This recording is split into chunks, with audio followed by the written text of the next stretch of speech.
மயிலாடுதுறை மற்றும் தஞ்சை மாவட்டங்களில் அமைந்துள்ள 1500 ஆண்டுகள் பழமை வாய்ந்த சோழர் காலத்தை சார்ந்த கஞ்சனூர் சுயம் பிரகாசர் ஆலயம், மாங்குடி சிவலோகநாதர் ஆலயம், சூரியனார் கோயில் சுக்கிரன் கோயில் மற்றும் ஏரகரம் கந்தசாமி கோயில் ஆகியவை திருப்பணி செய்யப்படாமல் உள்ளன.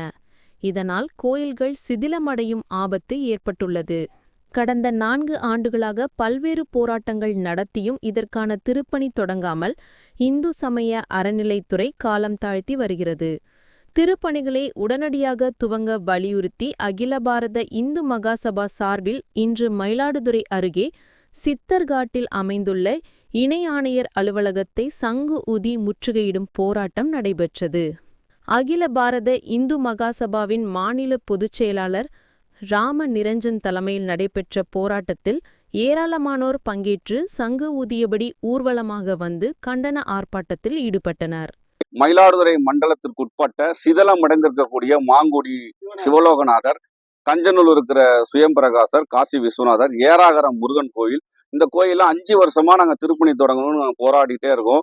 இது சம்பந்தமா கடந்த மார்ச் மாதம் வரைக்கும் இந்த கோயில் திருப்பணி தொடங்கணும்னு சொல்லி கையில வெத்தலை, பாக்கு, தட்டுலாம் வச்சு ஞாபகப்படுத்தணும். ஆனா இன்னைய வரைக்கும் அந்த கோயில்லாம் திருப்பணி தொடங்கல.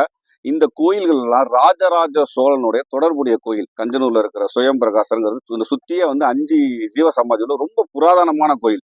ஆனா இன்னைய வரைக்கும் அந்த கோயில் திருப்பணி தொடங்கல. இதுல என்ன கால் பண்ணி வச்சிருக்குன்னு தெரியல. தமிழ்நாடு கவர்மெண்ட்டும் இந்து சமய அறநிலையத்துறையோட ஹெட் குவார்டர்ஸ் என்ன சொல்றாங்கன்னா, ஒண்ணு எல்லா கோயிலும் திருப்பணி பண்ணுங்க, ஒண்ணு ஃபண்டு நாங்க தரோம், இல்லையா நீங்க உபய திருப்பணி பண்ணி செய்யுங்கன்னு சொல்றாங்க. ஆனா என்ன அரசியல் காரணத்தினால இந்த கோயில்கள் தொடங்கவே மாட்டேங்குதுங்கிறது ஒரு கேள்விக்குறியா இருக்கு. இன்னைக்கு சங்கு ஊதி முற்றுகையிடறதுக்காக வந்தோம். காவல்துறை கூட்டிட்டு போய் எங்களுக்கு அமைதியா பேச்சுவார்த்தை நடத்தி எங்களுக்கு ரிப்ளை வாங்கி கொடுத்தாங்க, ரிட்டர்ன்ல வாங்கி கொடுத்தாங்க. மே மாதத்திற்குள்ளார இதுக்கான அனுமதி, அதோடைய நடைமுறைகள்லாம் நாங்க கண்டிப்பா திருப்பணி தொடங்கும்னு சொல்லியிருக்காங்க. திருப்பணி தொடங்குற வரைக்கும் நாங்க ஓய மாட்டோம். அதே சமயத்துல நாங்க மனுவும் கொடுத்துருக்கோம். ஒண்ணு நீங்க திருப்பணி ஆரம்பிங்க, இல்லைன்னா கோயில ஊர் மக்கள்கிட்ட கொடுத்துருக்கோம், கோயிலுக்கு ஊர் மக்கள் செஞ்சிருவாங்கன்னு சொல்லியிருக்கோம்.